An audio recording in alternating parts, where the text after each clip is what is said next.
Shalom, selamat pagi Bapak Ibu Saudara sekalian yang dikasihi Tuhan Yesus. Senang bertemu kembali dengan Bapak Ibu dan Saudara sekalian di dalam sapaan dan renungan pagi GKI Salatiga hari Selasa 18 April 2023 bersama dengan saya Monica Manuela. Mari kita bersama berdoa sebelum kita merenungkan firman Tuhan. Bapa yang di surga, sungguh kami berterima kasih dan bersyukur Tuhan memperkenankan kami bangun pada hari ini dengan berkat-Mu yang baru dan hari yang baru. Kami mohon Tuhan menolong kami pada pagi hari ini untuk kami mengerti akan firman-Mu yang akan menolong kami memimpin hidup kami sepanjang hari ini.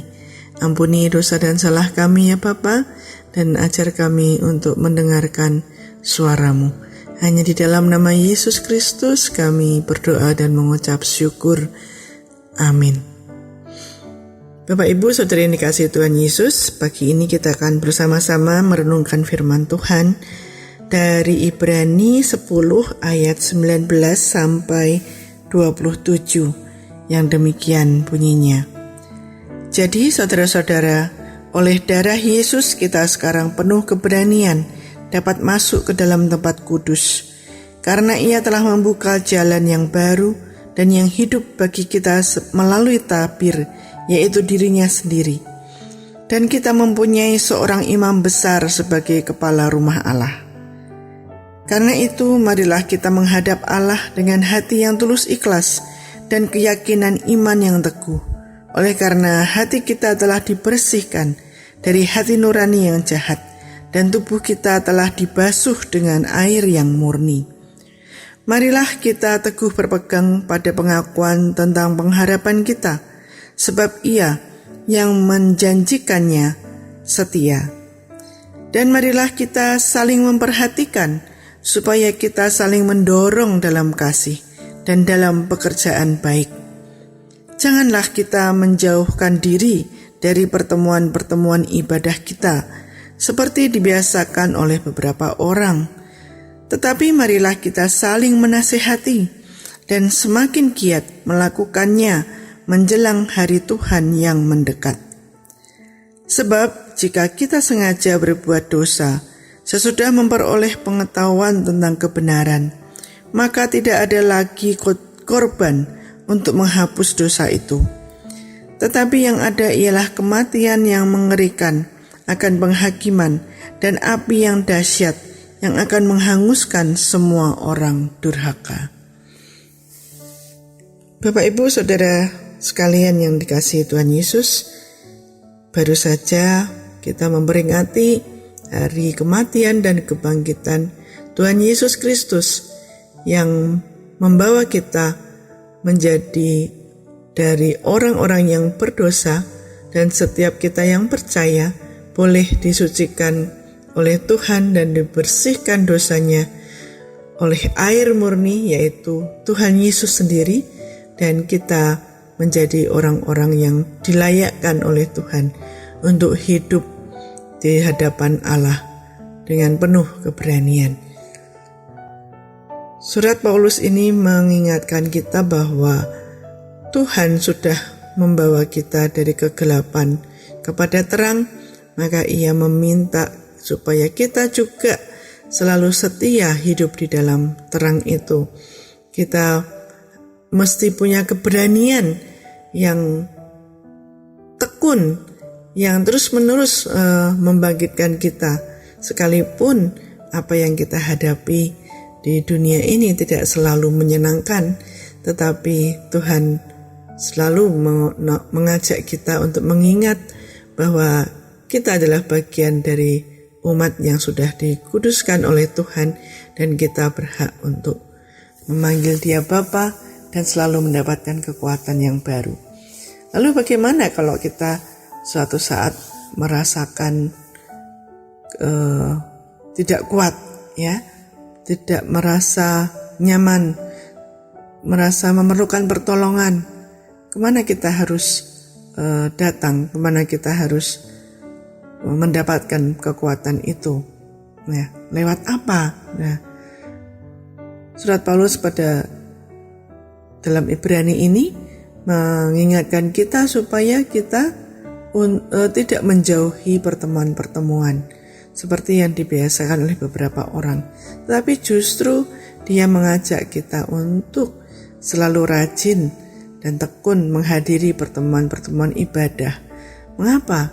Karena di dalam pertemuan ibadah itu kita boleh mendapatkan kekuatan yang baru, bertemu dengan orang-orang yang kuat, yang bersama-sama menjalani kehidupan di dunia ini dalam kebenaran, itu memberikan kekuatan yang baru bagi kita.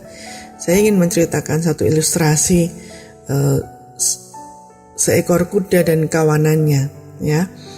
Bapak Ibu Saudara yang dikasihi Tuhan Yesus, suatu kali ada seekor kuda yang sedang dia berjalan-jalan, mungkin di dalam perjalanannya dia terjebak di dalam sebuah lumpur yang dapat menyedot dia, ya, lumpur yang hidup.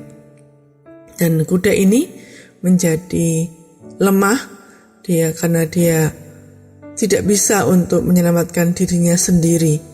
Dia merasa hampir putus asa, tapi kemudian ada seekor kuda yang lain yang melewati situ dan dia melihat temannya ini, merasa kasihan, dan kuda ini yang hampir putus asa ini berbicara, "Sudahlah, kau tinggalkan saja aku, biarkan aku mati sendirian." Tetapi temannya ini tidak putus asa.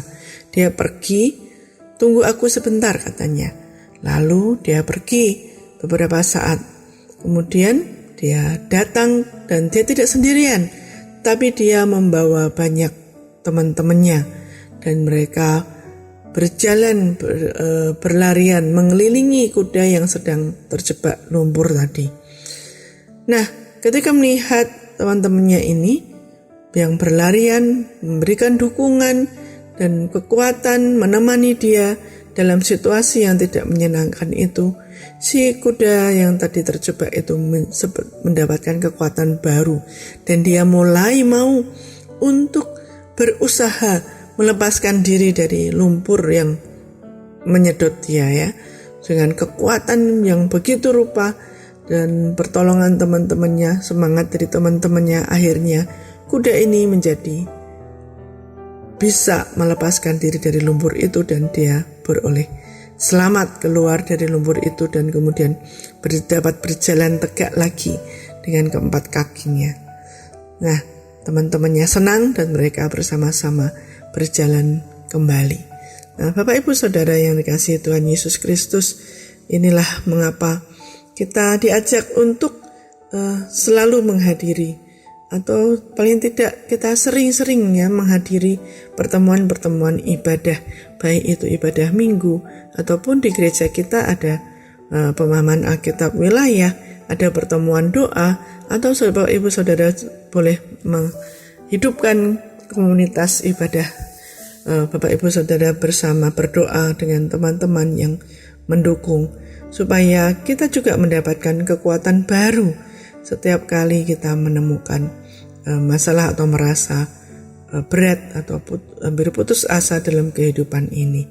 Karena lewat teman-teman inilah kita bisa mendapatkan kekuatan dan pertolongan.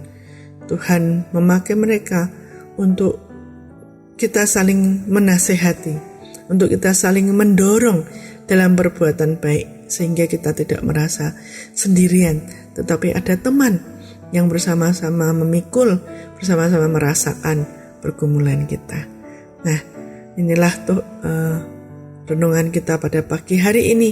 Tuhan juga mengingatkan bahwa agar kita juga selalu menjaga kekudusan kita, sebab kehidupan yang berdosa yang kita lakukan secara sadar itu membuat kita menjadi tidak punya lagi korban untuk menghapus dosa itu, dan akibatnya adalah fatal, yaitu kita bisa saja kehilangan keselamatan itu dalam kematian dan penghakiman yang kekal Oleh karena itu Bapak Ibu Saudara sekalian yang dikasihi Tuhan Yesus, mari bersama-sama kita bergandengan tangan, saling menguatkan dan saling mendorong perbuatan baik dalam seluruh kehidupan kita.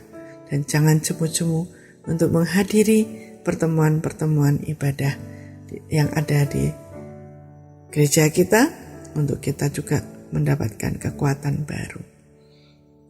Demikian Bapak Ibu Saudara sekalian, mari kita bersatu dalam doa. Bapa, sungguh kami mengucap syukur dan terima kasih. Tuhan meletakkan orang-orang yang Tuhan kasihi untuk boleh kami saling menguatkan dan saling menasehati, saling mendorong dalam perbuatan baik yang Tuhan berikan bagi kami sebagai tugas kami selama hidup di dunia sampai Tuhan datang kembali. Beri kami kekuatan ya Bapa, beri kami kerinduan untuk terus menikmati kasih sayang Tuhan lewat saudara-saudara sekeliling kami. Berikan api doamu, api rohmu yang kudus dalam hati kami, menyala terus untuk kami boleh saling menguatkan satu sama lain. Terima kasih Tuhan Yesus. Jika sebentar kami akan undur dari tempat ini, kami melaksanakan aktivitas kami sepanjang hari ini. Kami mohon pertolongan Tuhan dan pimpinan Tuhan. Ke dalam tanda pengasihan-Mu kami menyerahkan tubuh jiwa roh kami hanya di dalam nama Yesus, Juru Selamat kami yang hidup. Amin. Selamat pagi Bapak Ibu Saudara sekalian, selamat beraktivitas. Tuhan Yesus memberkati.